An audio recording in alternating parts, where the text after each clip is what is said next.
Hey everyone, ready to dive into a topic that's probably on a lot of minds these days: solar panels.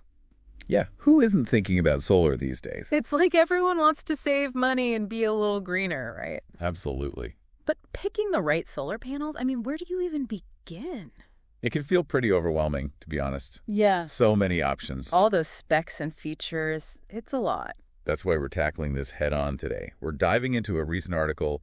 It's called Best Solar Panels of 2025, SunPower, JA Solar, or ICO Solar.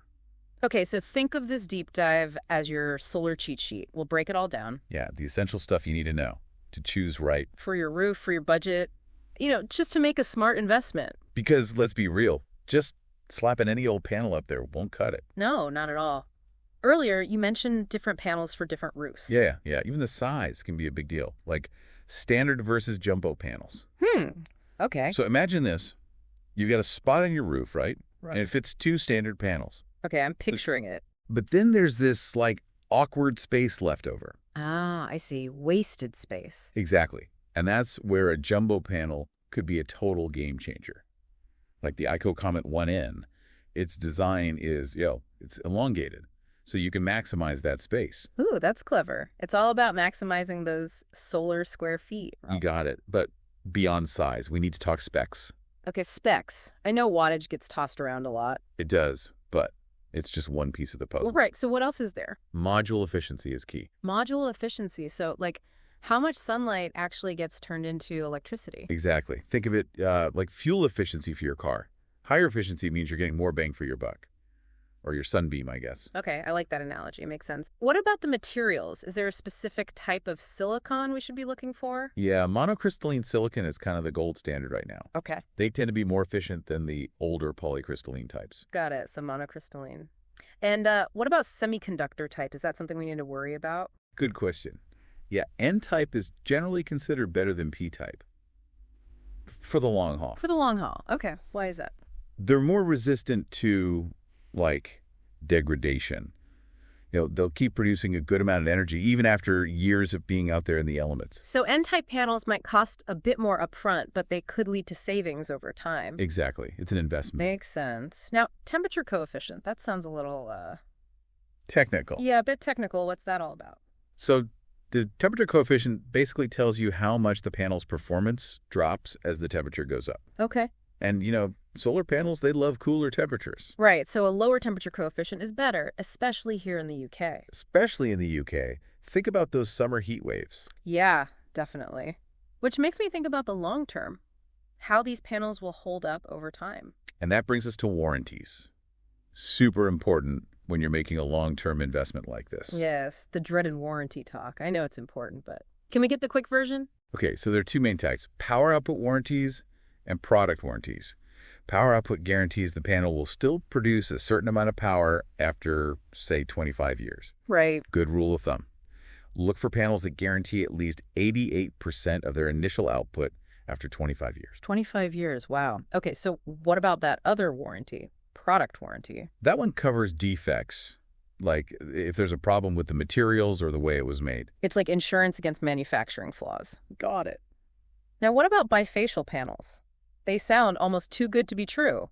Capturing energy from both sides. Wow. They sound amazing. Yeah. Should we be prioritizing those in our search? Okay, so bifacial panels. They can be great, but it depends. On what? Like imagine a ground-mounted system where there's lots of light reflecting back up. Perfect for bifacial. I see. But on most pitched roofs, Mm-hmm.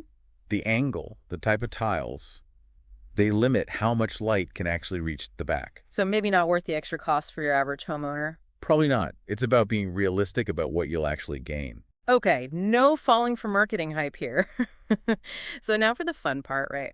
What are the top contenders for 2025? Let's start with pitched roof systems. Two names that keep popping up are the IO NeoStar 2 Okay, I've heard of that one. and the Urena Nexa 500W. The IO NeoStar 2 is a great all-arounder. What makes it so great?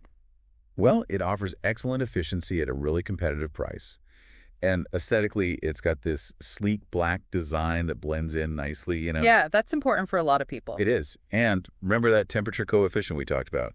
The NeoStar 2 nails it there, too. Sounds like the Neostar 2 is ticking a lot of boxes. What about the Urena Nexa 500W? What makes that one stand out? So the Urena Nexa is considered a bit more premium. Premium, okay. How so? Well, it's non-Chinese, which can be a big deal for some folks. Right. And yeah, it might cost more upfront, but it comes with a longer product warranty if you use a certified installer. So you're paying for that extra peace of mind. Exactly. Interesting.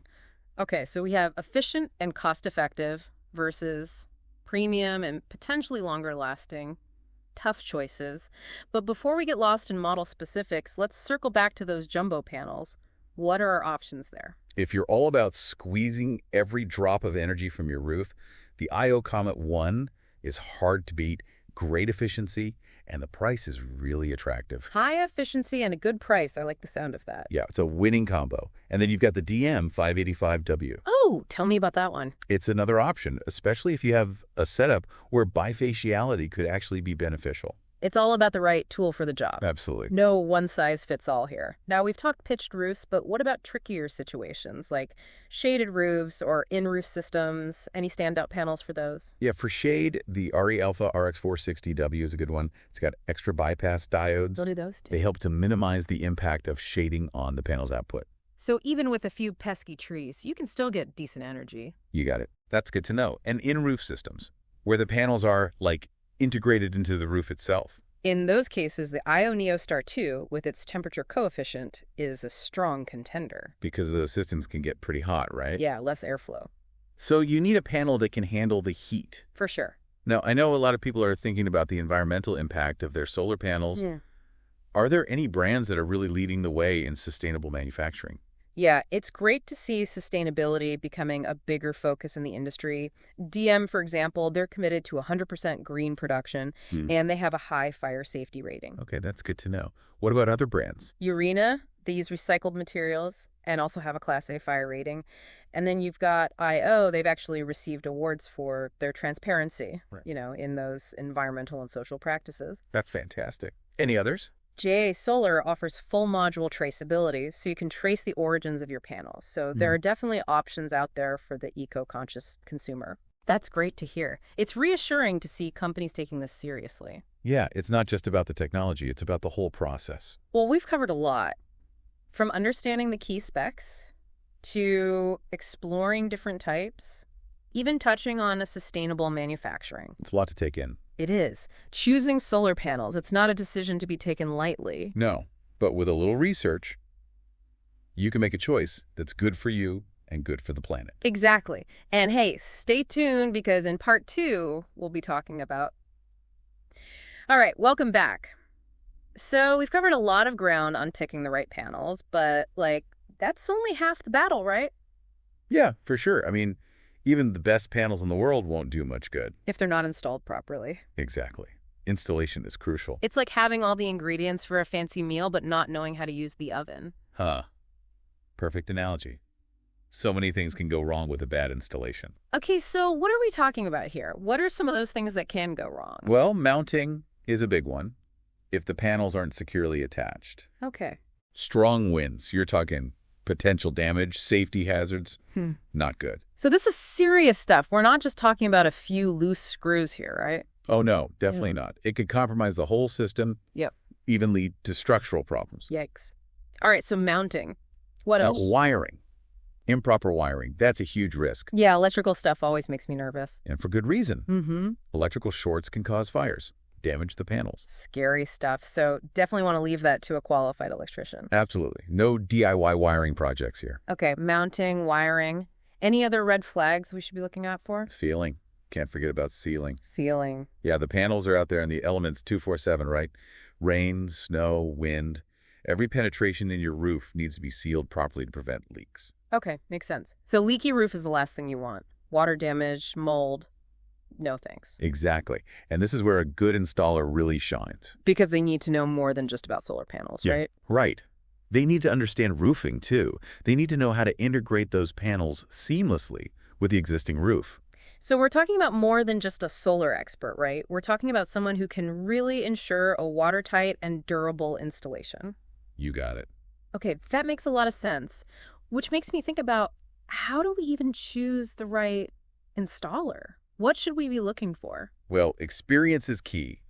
How long have they been in business? What's their track record like? So not just going for the cheapest quote, right? Right. It's about finding a company that knows their stuff, has a good reputation. Think of it like choosing a surgeon.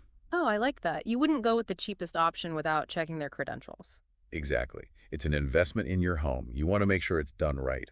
And don't underestimate the importance of communication. Okay, yeah, communication is key in any relationship. What do you mean by that in this context? Well, you want an installer who's responsive, who explains things clearly, keeps you in the loop throughout the process. It's like a partnership, right? Not just someone who shows up, slaps some panels on, and disappears. Exactly. They should be guiding you, answering your questions. Okay, that makes sense. Now, what about online reviews and testimonials? Are those worth checking out? They can be helpful, Yeah. but take them with a grain of salt, you know? Yeah, I've definitely read some questionable reviews online. Look for patterns. Are there consistent complaints? Glowing reviews that all sound the same. So use them as a piece of the puzzle, not the whole picture. Right. And don't be afraid to ask for references. Ooh, good point.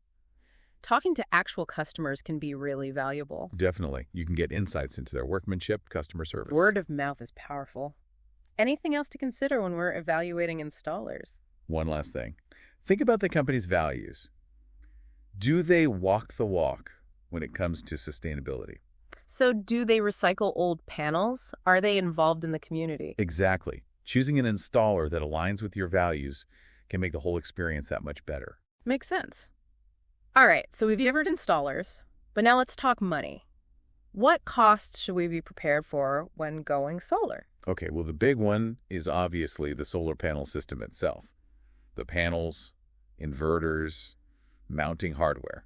Right, the heart of the operation. Exactly. But don't forget about installation costs. Oh, yeah, of course. That's a separate expense. Yeah, and it can vary a lot depending on your roof, the size of the system, labor rates in your area. So that's why getting multiple quotes is so important, right? Absolutely. You want to compare apples to apples. And then there might be permitting and inspection fees. Ah, right. Depending on local regulations. Yeah.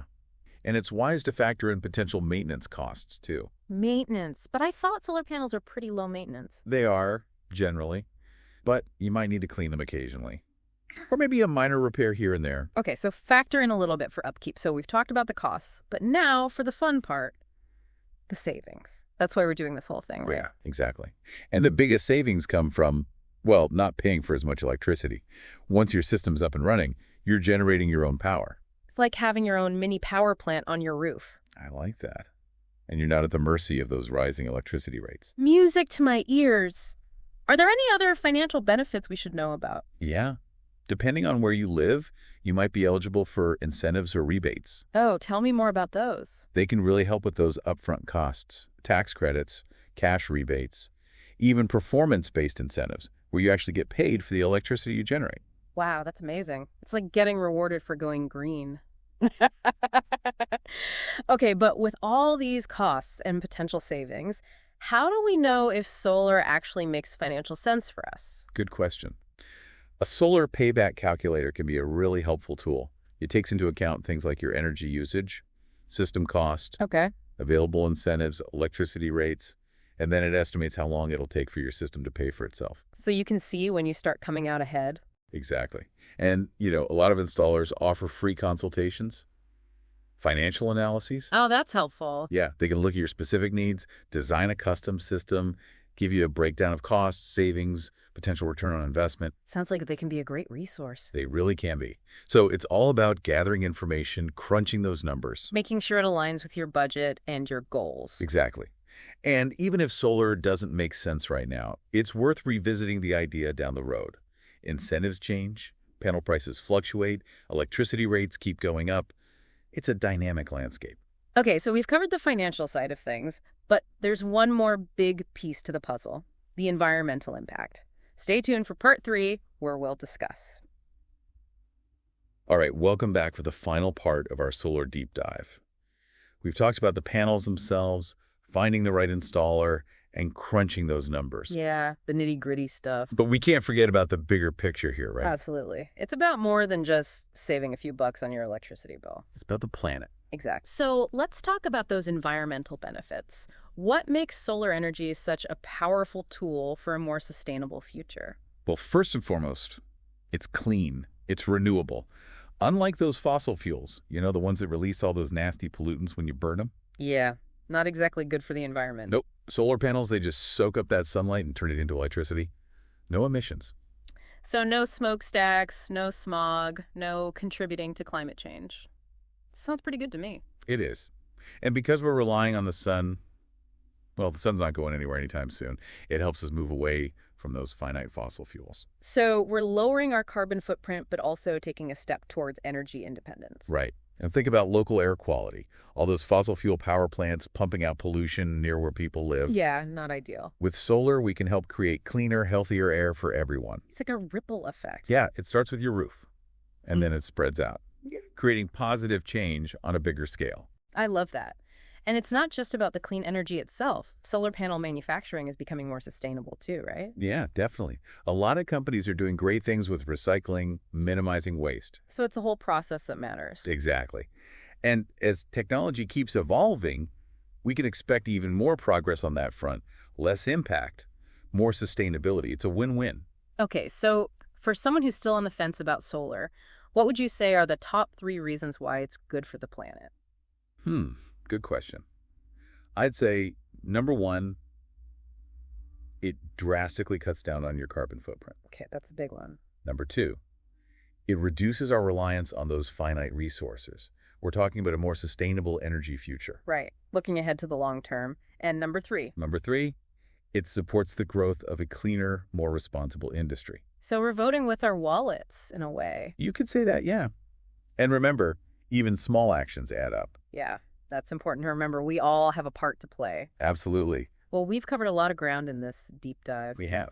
We talked about the techie stuff, finding a good installer, the financial side of things, and now the environmental benefits. It's been a journey. It has. And it's clear that going solar, it's a decision that can have a real impact. It affects you, it affects your community, and it affects the planet. It's a big deal. So as we wrap up, what final thought would you leave our listeners with? I'd say think of solar energy as more than just, a way to power your home. Okay, more than that. Think of it as an investment. An investment in a cleaner, more sustainable future for all of us. Well said. It's about taking action, making choices that align with our values. And embracing the power of innovation to create a better world. To a better world, indeed. Thanks for joining us for this solar deep dive. We hope you found it informative, maybe even a little inspiring. Until next time, keep learning, keep exploring, and let's all work towards that brighter future.